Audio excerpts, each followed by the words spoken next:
I'm gonna record this just for the library purposes, and we want to welcome you again just in case.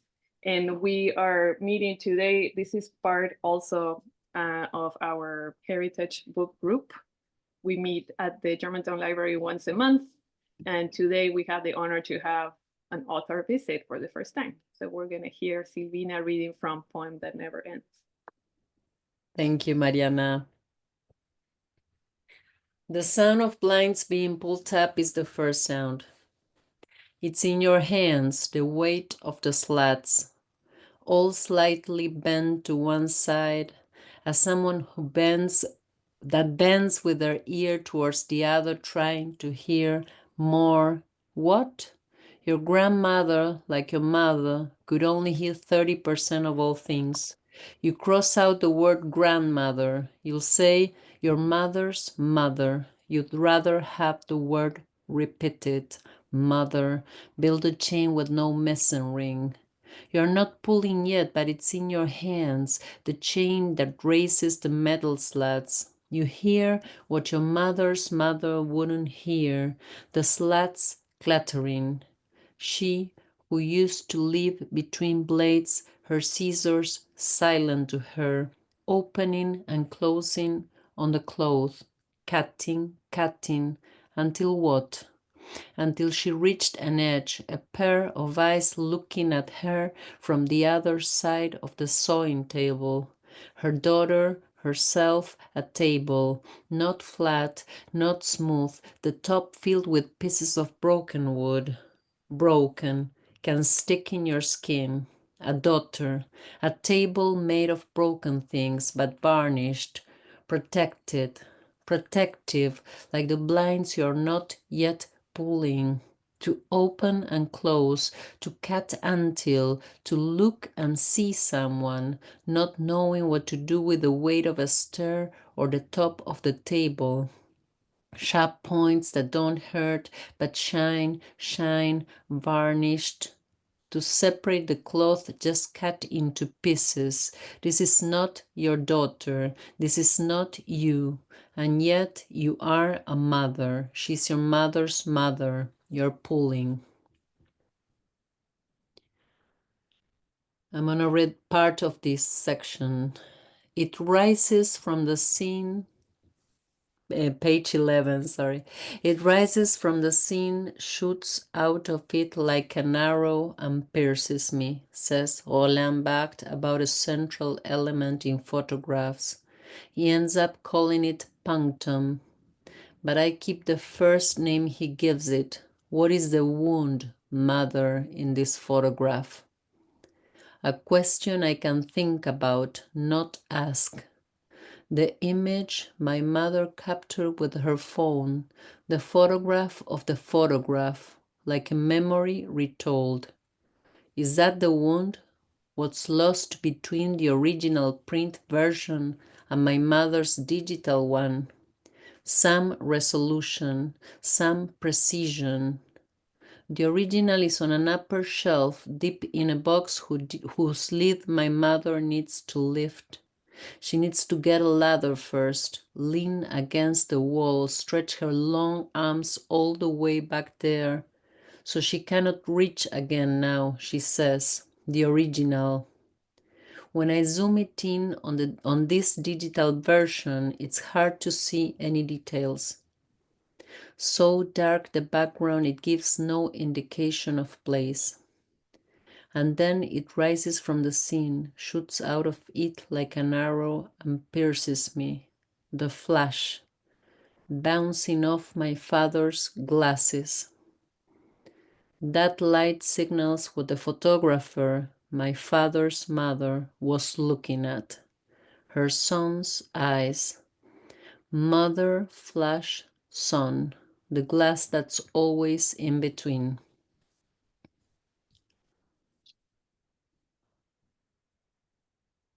Page 23. You will not look straight at the camera except when you are told to do so. You will forget. You will forget. You will forget that this is you.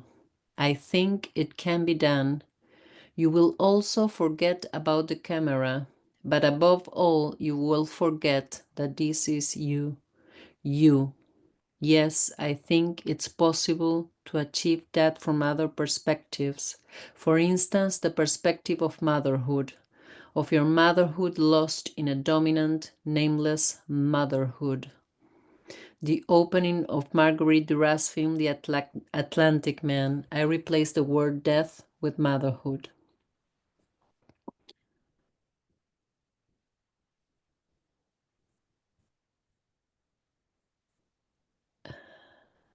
Page 45.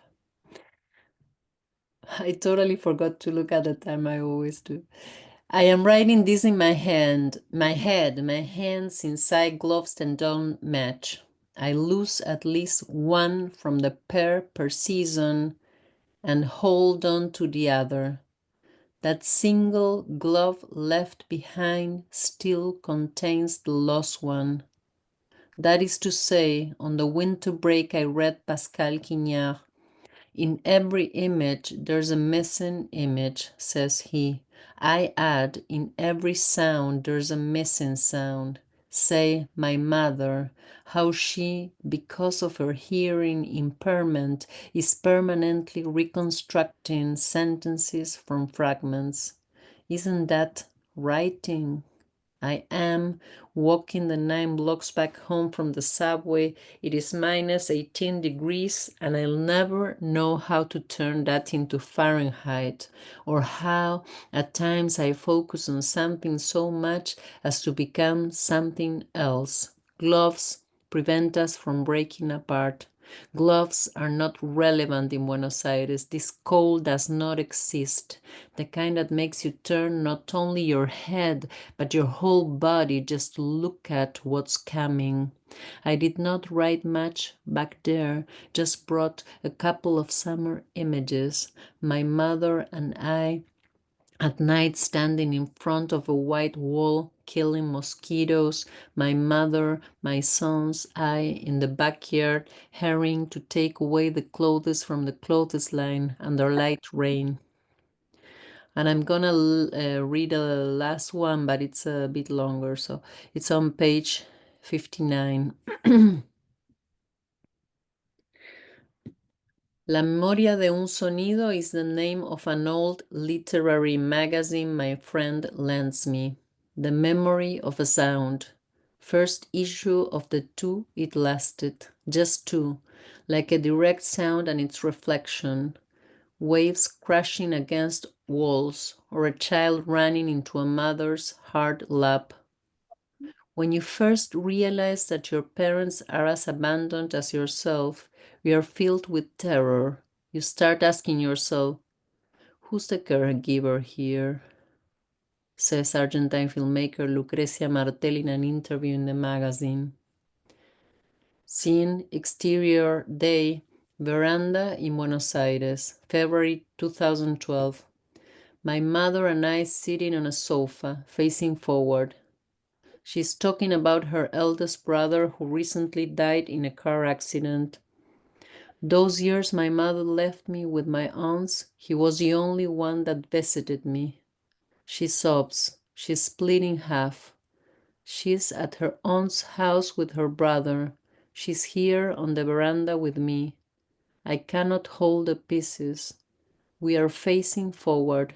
I cannot turn around. The sofa fabric is plastic, rigid. I can feel its pattern marking the backs of our thighs. It was February 21, 2012, almost 1 year since the birth of my eldest son. The phone rang. It was my mother's voice saying, Enrique is dead. A bus ran over him. He did not hear the horn. No introduction, no details, no real conclusion.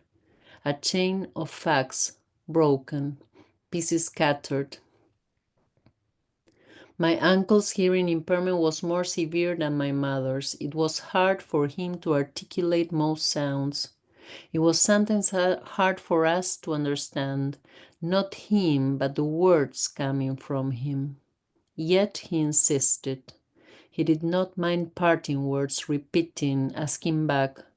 Words would become more material. He could almost touch them. We could almost touch them. In the interview, Martel goes on to speak about speech and time. When someone talks, they may use verbs in the present, past, or future tense.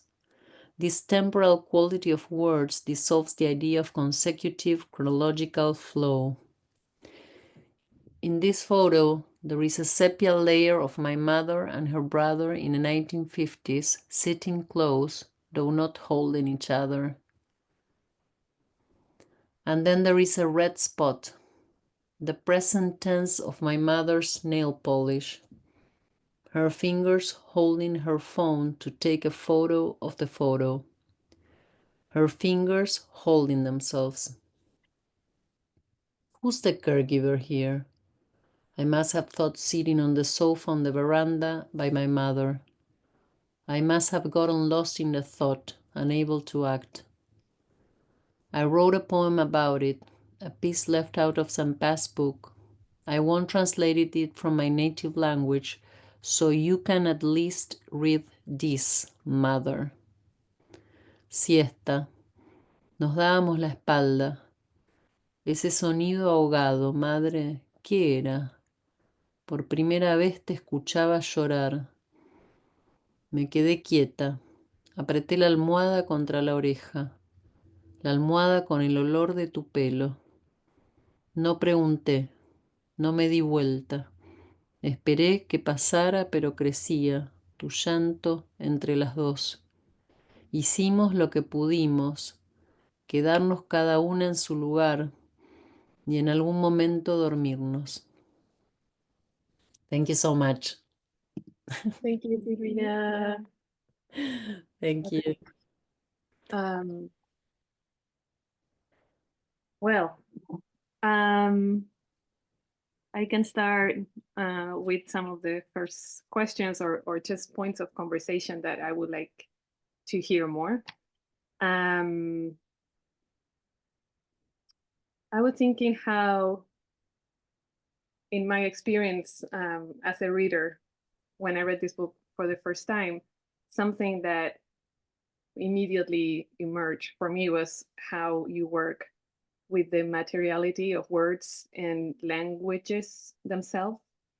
And I love how you explore words from all different senses. It's not only like words is not something that you see, but also you hear and you can touch and you can choreograph your lips. And I was wondering how, starting with that sense, with sound and hearing, how you build the book from those first sounds. So the first poem starts with that first sound, and if I remember correctly, a few years ago when you were drafting the first poems, you were thinking about the repetition of mom, mom, mom, mom, like mama, and how that sound for us mothers or anybody, it's so primitive, right?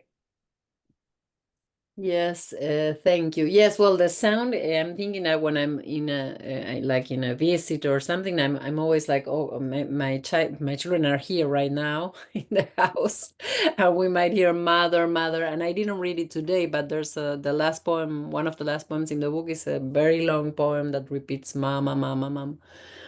I think in this book, one of the experiences that marked this book is the experience of moving to another country and into another language, being immersed in another language, which made me very conscious, more conscious maybe of sounds. I when I was immersed in a gathering with many people, I always was bilingual, but when I was immersed in gathering with many people, it was hard for me to hear, and I realized that I was looking at the lips of the other person to help myself.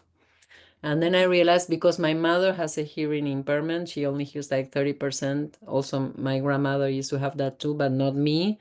But that connected me. I was like, oh my God, I'm a bit like my mother now. I'm looking at lips to help myself.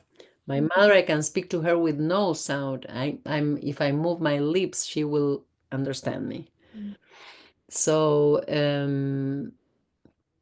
so somehow the language connected me with my mother's experience, and also at the same time it was liberating because my mother doesn't speak English, so she cannot read this book, and I'm talking about her all the time. And yeah, that was perfect. But one thing that was very important was I always felt more connected with my other side of the family, like my father and his line. I felt more similar somehow in some ways. And then I realized I had never thought how important it was for me since I was very little that I would have to modulate the words in my mouth for my mother and my uncle to understand me. My uncle hearing impairment was more difficult. But so I was always and that the materiality of words that was one of the reasons I might have started writing. I don't know, but I never had made that connection in so many years until I came here and I started being more conscious about sound. And somehow that permeated the whole book. And you were working before as a translator, so you had a relationship with English and Spanish and all that. Always. And I also did school. I went to a bilingual school, but still the experience of being completely immersed was different to me. And that was, you think, this was the first book that you wrote from beginning in English, or you were at first translating from Spanish to English? So most of the book, like 90%, I wrote in English. But some, like the long point, I wrote first in Spanish and I then self-translated. But this was a book that I worked in the MFA I did in English. So I was completely immersed in it. I had to hand in poems in English. That was very challenging. So the consciousness of the sound was because at the beginning of the MFA, I couldn't hear my own music. I couldn't really hear it because of the cultural resonances, etc. It was not only the words. Mm. So that also connected me to my mother's experience. Mm. But I And had to do it in English.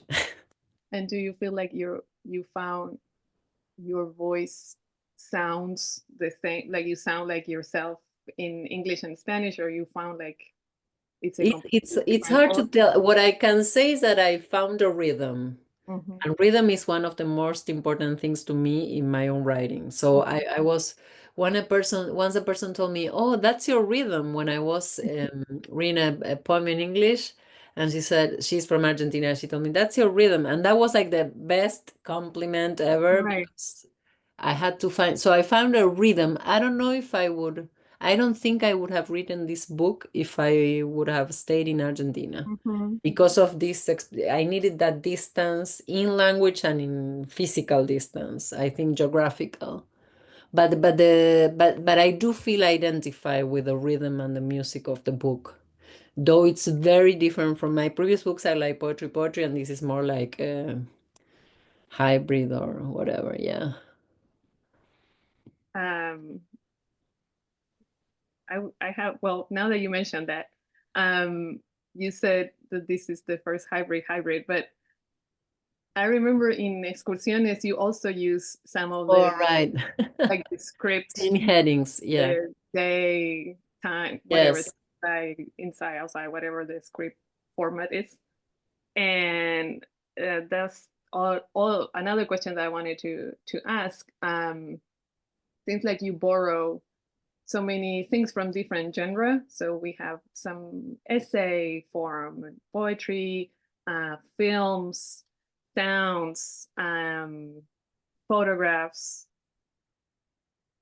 How is your relationship? Like, when do you decide, or what makes you use poetry, like go to the verse versus going to a more um, narrative format, or like how is that also a sound rhythm decision?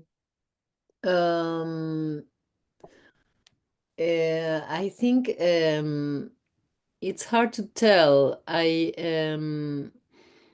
It might be from the very beginning that I start writing a piece that I feel, but I don't know if I can now rationalize it. I thought I should think about it more, but it's a question about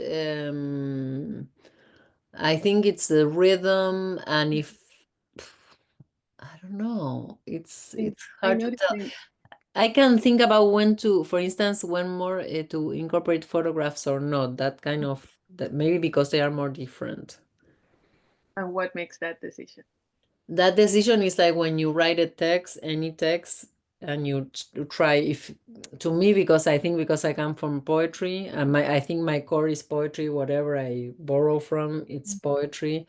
So if there's if I put the image in a page and the text and it works the same way, I don't put the You don't need image. the It image. has to be doing something. So what I came to think about is that not only the text has to be poetic, but if the photograph is going to be there, there has to be some sort of poetic relation between the two, which means it's not only illustrative, but there's something that moves between text and image.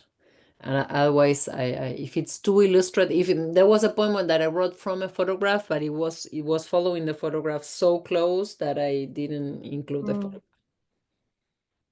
I wanna jump in on that point about materiality that Mariana observed, and the visual language that's also introduced in the book, and how you describe it runs so parallel sometimes to it's doing some of its own work, but then it's working with the language too, and the rhythm that it creates. I want to ask about the your grandmother and your mother and the work of making that they did. So, and I loved when Mariana mentioned there's this building that happened throughout the book, and I do really think about that, how there's this chronological kind of building, but also all the materiality that that is there, that is also builds on itself with the work that your grandmother, your mother does, with the work that other artists do, or even like the medium of photography and textiles, and it's really profound. And and I do work with artists, so I always think about how the language is working with the visual form. So let's maybe start with the first poem you read about the sound of blinds being pulled up. It's the first sound, and that visual of the cutting of the scissors, the material, and how that's always there. I always, I always see that image. So that image is super vivid. If I close my eyes, I can touch that table because it's very specific. It was a table made of little pieces and varnished on top, and those child memories we have that are very strong, and you can still keep them. So, and the sound of the seasons, of the seasons and the scissors on the table, I can totally hear them. It's very specific. And the scissors on the cover, the first page, these were my grandma's scissors, really. And these were drawn by my mother. So we have these layers of but yeah, you made me bring to mind that the materiality comes from language, but also because my mother and my grandmother were seamstress, and I stopped the lineage there, and also the hearing stopped with me. But the materiality stayed with me. I can totally, if I close my eyes, I can smell the remnants, the box of remnants from my grandmother, I can smell it. I know I can pay attention. I can identify how a piece of fabric falls, like those kind of stuff. Even I didn't do that in so in this book I felt okay, here I'm a bit of a seamstress. And that's why in that last poem that some people ask me, because and when I put together these words in this page, I'm really okay. Here I'm doing it. I'm doing it with them. I'm having a piece of this page. I asked the designer to ¿cómo se dice? Como bleed, because this was fabric for me. And so I was like very it was a profound experience for me to connect with an experience that I didn't choose, with a path that I didn't choose to follow, but it's imprinted in me somehow. And this thing about putting together, right? When you cut and the patterns, etc. How much did you write this in sequence? I think I not everything, but when I usually writing for me is can be, not always, but can be quite a torturing process. Yeah, I'm not like, it's not something that really like flows always, etc. No, no, no. But in this book, I think it's a book that I most enjoyed writing. I think it's because I love cinema. I don't do cinema, but I love it. I have a very special connection. And in this case, I felt that the book I was writing, not as a poetry book, but as a script. So some of them I wrote at the beginning and put them at the end, but some of them there was like a thread I was pulling from, and even at the end of the book I was writing like a list of things that I didn't want to forget to include. For instance, I had already gone through the thread, and then oh no, I didn't include the death of my uncle, who died because he couldn't hear the horn, and he didn't want to use how do you say, como los can't find the word. Yeah. So that was on the list. So then I went back and I wrote that scene, and then I think that's why I put the scene heading, because I need to be there with my mother looking.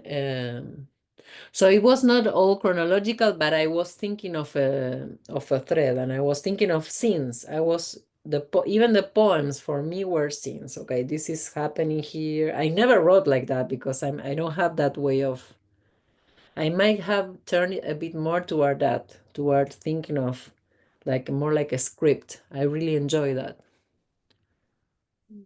One possible way of reading the book for me, at least, I don't know what you think,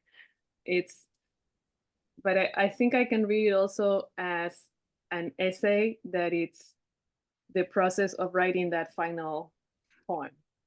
So the final poem with the repetition of the sound and your mom and your mother's mother. And I kind of read it back, like when I got there, it's like, oh, okay, That's this is the interesting. Yeah, process, yeah, yeah. how to find That's a that very moment. cool reading. It was not the real process, but it's a cool reading. Like I accept, because to me, text, it's whatever whoever reads. So that's cool. But chronologically, I actually wrote that poem. It was one of the first poems. But I decided to put it toward the end because of something, maybe unconsciously, because something like that. Because I thought that the the the the thread, I had to get there. Right. It wouldn't make sense at the beginning. Yes. I had to get there. And also I knew how at some point, not always, I knew that I wanted the book to end with my sons and I in the museum. I was in the Dohosu exhibition. So I knew that it would end up, but I hadn't finished. I knew I had to put things in the middle to get there, but I knew I want to get there because it was very special. They were doing this exhibition and it was in fabric, so it was perfect. So we went to see it. I didn't know that this was going to be in the book. And then I told my kids and my husband, okay, we have to go again and take photographs. So it was like staging, but yeah. So I wanted to ask about the dates. and how you chose the dates that you wanted to really notate and mark and make, you know, make known, and the dates you omitted, because so we start right in October or in September 2018, and then you end in 2019, almost a year later, right? I don't know. Yeah. I can't remember, but that's a good observation. When End of did I end? 2019. So, but I was very, Oh, you know, I was just remembering what, you know, what did I do that for that Mm. period of time, and it was very, you know, mark making for me to think about, to insert myself in a very concrete moment in time. And it's I wanted to know what, you know, that period of time that resonated for you, and also, um, you know, there was a way that I was equating that with with the photography, because the photographs are out of time, right? They're from the beginning to your family to present, um, but it was a really interesting, you know, 6 months, or, you know, time to observe your, you know, your memories, your building, your, you know, thought process about the past. And so I wanted to, yeah, I was very curious about that. So it's very interesting. I don't think I had thought about that, but I think if we think about it, it's like a year. It's a year, a school year. It's like September to April, right? So this is because in my second year of the MFA, I was absolutely focused in this book. I knew the first year was very difficult. I know what I was doing, blah, blah. The second year, I was totally focused. In fact, the day we had to hand in the thesis, I remember I didn't sleep. I did not sleep because to me was like handing in my book. Hi. Hi, Julia. You're muted. It's also, to me, the dates also made me think of a journal.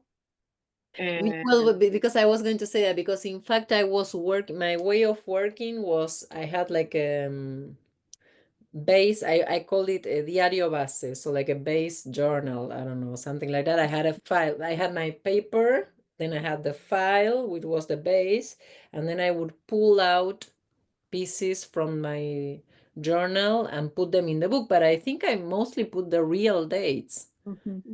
I might have altered some, but mostly. And then the poems that were written first, the first poem is one of the first I wrote. It doesn't have, it's older, it's from the previous year, and it doesn't have a date, because to me that was the opening. When I had that poem, the one with the table, I thought, okay, this is the first poem. I had that feeling like this is the opening. I wanted to go back to something Olga mentioned before, and like your relationship with your mother and your grandmother. And maybe you can talk a little more about their relationship with writing, your relationship with them, and like your writing, that gesture of your mother ripping apart the letters from her mother. It's just like so piercing. And then she kept two, and that comment, I don't know where, I can't find it, but at some point she tells you you decided to write the two poetry, Yeah, and it's like poetry and theater. the two things that I never read, something like that. So what's their relationship with your writing? And So the first memory about writing to me were these letters, because my mother is from Paraguay. She went to live in Argentina at 19, and at that moment we didn't have even a phone, like a house phone, a home phone. So they would communicate via letters. Letters were very important. I can still feel the thin paper, and totally remember. And I was like, I don't know, maybe 3 or 4. And my mom would receive my grandmother's letters. She would read them. My mom is very practical, like a ta ta ta. And she reads, ta ta ta, choo choo, bye. She always did the same. And it was very interesting while I was writing the book. It was very interesting to me because I was thinking that they had a very difficult relation, the two of them, but they wrote to themselves so many letters. Why? I mean, why did they write? So there was a strange relation, like a tension, and also this I don't include it in the, I don't think I included in the book, but my grandfather, so my grandmother's husband, would send me, my grandmother would send a letter to my mother and a little shell, como un caracol, no sé cómo se dice. The shell of un caracol, the one that you, but very tiny, inside the envelope. I couldn't write yet, and so that was my communication between so it was my grandmother and my mother writing themselves, and my grandfather and I, sending back and forth this little shell. Oh my So God. this was to me my first writing, snail shell, yeah.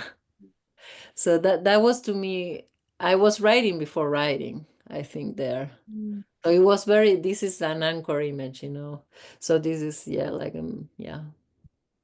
And I love that part in the in the book where she does tell you, like, nobody wrote journals, nobody has time, Right. nobody has time for that. And I really relate, I relate to that. And That is so, know, everything is true.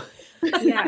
Based And on true the facts. practicality, like you're saying, of writing and of like the family keeping in touch. I'm from the Soviet Union, so when we moved and immigrated, like the writing was just like, this is what you do. It's cheaper, it's cheaper than the phone, and you can't hear anything. It's terrible reception. But I love that this the language, like you almost, you make her like the poem where I could hear her speak, or I could hear her like reminisce, and and you're really bringing back the torn letters, or you're bringing back the language, or the writing that it does get, it got discarded. There's no practical, like it was, everything was work, and the materiality and all the sort of making was because you had to do it, right? And Also, writing wasn't a real possibility for any women until recently. So like working as a writer, being a woman, yeah, like your mom's comment, like, who's gonna keep a journal? It's like, of course, no, like it's so. There are more important I know. things to do. and She yeah, was, that she was a, permission. sorry. No, the permission to, when you said, the novelist permission to write, giving yourself Exactly. permission to write. Oh yeah, right, yeah. So so my mother became a character, right? Or I mean, Mariana, I don't think you met her, but so she became a character in the book where she was resistant to the process, but she knew I was writing a book, and she would collaborate. She would send me pictures, but then also pulling back, like, I don't want to talk about the past. I don't like the past. And the first thing that actually happened, which was I think why I started writing the book, is because it's one of the last poems. So again, we are both sitting together, facing forward, driving, which is very convenient when you have to talk about difficult stuff. You don't need to look at the other one, you have to look forward. And then she was asking, out of nowhere, and it's right like the poem, out of nowhere, she says, why did my mom send me with my aunts when I was like, I think from 3 to 6 years old? And she will never get an answer. So the book is about questions. So that's also why it has so many holes and fragments, I think, because, well, like life, right? We are always having questions, but no answers. And she will not have an answer because my grandmother passed and nobody can tell her why. So there's no answer to that why. So that pushed, I think, the project somehow. Okay, I'm not gonna get an answer, but I was exploring something and maybe finding other stuff, and maybe finding a relation with my mother too, in our own way, because we don't have a very flowing relationship. Yeah. Does she speaks either your mom or your grandmother Guarani? So I was thinking also about that other language in the family. Yeah, well, in Paraguay, where my mother is from, Guarani and Spanish are the official languages. But Stroessner was the dictator for 35 years in Paraguay. So when my mother left, as my mother was growing, there was always dictatorship. And Stroessner stopped Guarani being taught in schools. So my mother doesn't speak Guarani because of that, but she still knows words because in Paraguay, it's very different from other countries. People totally speak Spanish and Guarani all the time. They mix. It's very, very common. But she particularly doesn't speak it fluently. My grandmother, I think, spoke more. But it's very common. It's like super common. Like all the Right. time we have they have words in Guarani. Right. I was thinking of her also as a translator in that way, not only with the reading lips, but also. Yeah, I'm thinking now that the thing about the hearing impairment is there is all the time you are translating. She's all the time trying to understand and catch what other people are saying. That's why there are so many holes too. When I write a book about, I was also thinking about how can I embody formally the experience of hearing impairment. And one of them is repetition. You always say, what? And trying to fill gaps because you don't hear the full thing. So yeah, I don't know what I was saying. Sorry. Oh, that's great. I was curious, and I wonder if this relates your choice to bold certain words and phrases. Just a second because they are calling me mama. Just I have to. Okay. Sorry. Yeah. Sorry, that was my son. So the bolded words is connected to that. Yeah. It's oh God, the dog. So this is so she's all my family. There was a sequence of people with hearing impairment. So I'm sorry about this. We can't hear it. Um, Whatever it is. We can't my hear. mother trying to hear. So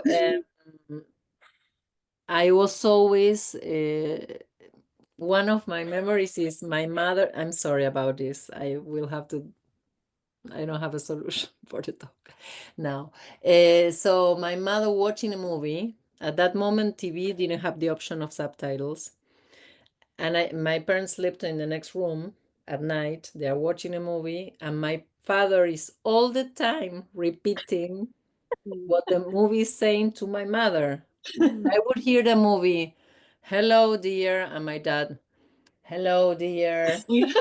So the experience of language and translation was all the time present everywhere. I don't think I became so conscious until because when I wrote this book, I was remembering all these things, and I was, oh wow, I was so connected with language all the time, Yeah. That's like so an interesting. interpreter. I found it disorienting in a way, and then it started to feel like I think this is on purpose. Just Okay. in terms of like that just makes a lot of sense. Oh yeah, so sorry, going back to the bolded word. So what I was thinking about is I think it wasn't intentional the first time, like I put one first word in bold or something. And then I started, okay, what if I bold some words? And so there is a poem within a poem.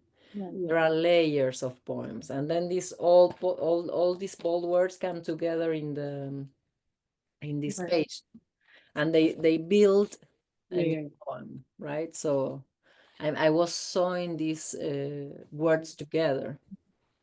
Yeah, but I was thinking of layers. And also, my mom misunderstands many times, so she says, yes, yes, yes. And then she does this thing, this I included in the book, that for instance, when you you press the bottles before you throw them away to recycle. So she can't hear, so she does it it's so loud that you think there's a bomb or something, but she's like, "Bah!" But she doesn't realize, and we're all like, yeah. Maybe before um before we close the conversation, I was wondering if you can share a little bit of what you're writing now, and I'm so excited to hear about your project there in Scotland.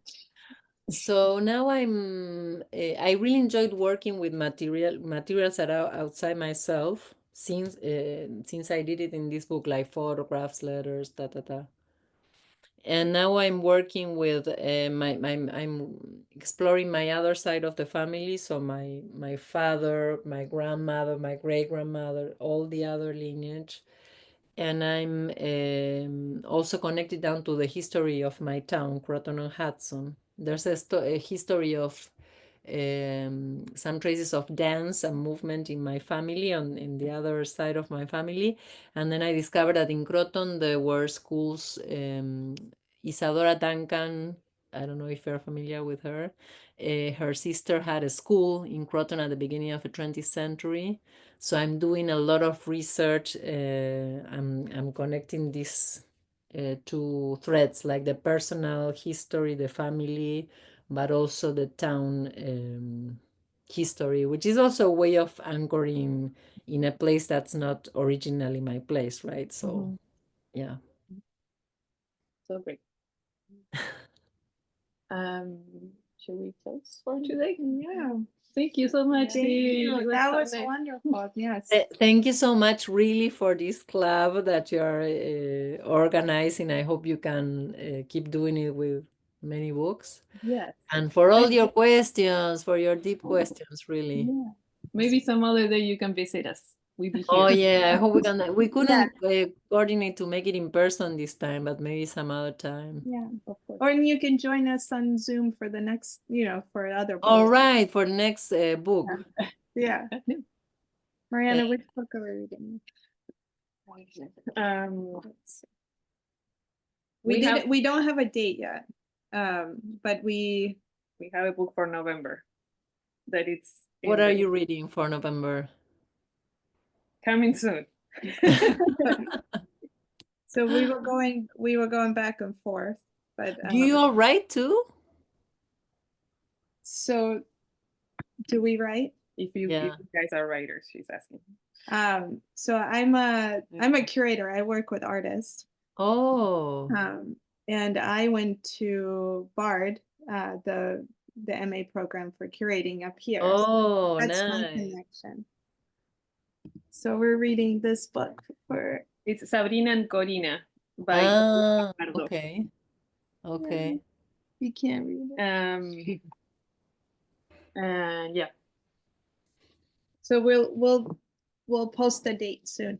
Okay. Okay. Well, thank you for everything. Thank you. That was so great. Thank you. Bueno, muchas gracias. Hope to see you in person one day. Yeah, take care. Bye.